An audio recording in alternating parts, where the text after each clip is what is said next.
నమస్తే, welcome to I news. నేను Sonia. Global focus అంతా ఇప్పుడు దక్షిణాఫ్రికాలో జరుగుతున్న G20 సమిట్ పైనే ఉంది. 20 ఏళ్ల G20 చరిత్రలో ఫస్ట్ టైం దక్షిణాఫ్రికా ఈ మీటింగ్ ను హోస్ట్ చేస్తోంది. ప్రధాని నరేంద్ర మోదీ ఇప్పటికే జోహెన్నెస్బర్గ్ కు చేరుకున్నారు. ఈ సదస్సులో ఇండియాస్ రోల్ చాలా కీలకం కానుంది.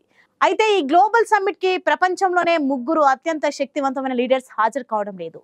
Trump, Putin, Jinping. ఈ ముగ్గురు ఎందుకు దూరంగా ఉన్నారు?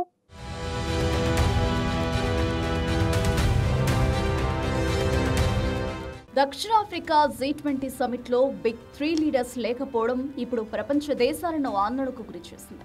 ముందుగా అమెరికా అధ్యక్షుడు డొనాల్డ్ ట్రంప్ విషయానికి వస్తే, అసలైతే G20 వ్యవస్థాపక సభ్య దేశమైన అమెరికా తదుపరి అధ్యక్ష పదవిని కూడా నిర్వహిస్తోంది. కానీ ట్రంప్ ఈ సమిట్ కి కంప్లీట్ గా దూరంగా ఉండాలని ఫస్ట్ డిసైడ్ అయ్యారు. దీనికి కారణం దక్షిణాఫ్రికాలో శ్వేత జాతి రైతులు అణిచివేతకు గురవుతున్నారని, జాతి వివక్ష ఫేస్ చేస్తున్నారని ట్రంప్ స్ట్రాంగ్ గా ఆరోపించారు. అయితే సమిట్ కి 1 డే బిఫోర్ ట్రంప్ తన వైఖరిని చేంజ్ చేసుకుని అమెరికా తరపున తాత్కాలిక రాయబారి మార్క్ డి డిలార్ట్ ను పంపించారు.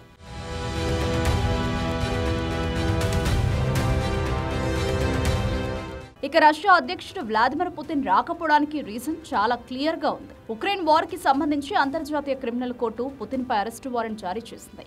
దక్షిణాఫ్రికా రోమ్ శాసనంలో సభ్యదేశం కాబట్టి ఐసీసీ వారెంట్ను పాటించాల్సిన చట్టపరమైన బాధ్యత ఆ కంట్రీకి ఉంది. అంటే పుతిన్ గనుక G20కి అటెండ్ అయి ఉంటే దక్షిణాఫ్రికా చట్టబద్ధంగా ఆయన అరెస్టు చేయాల్సి ఉండేది. అందుకే 2023 బ్రిక్స్ సమిట్ కి కూడా పుతిన్ రాలేదు. చివరిగా చైనా అధ్యక్షుడు జీ జిన్పింగ్ కూడా ఈసారి G20 సమిట్ కి గైర్హాజరయ్యారు.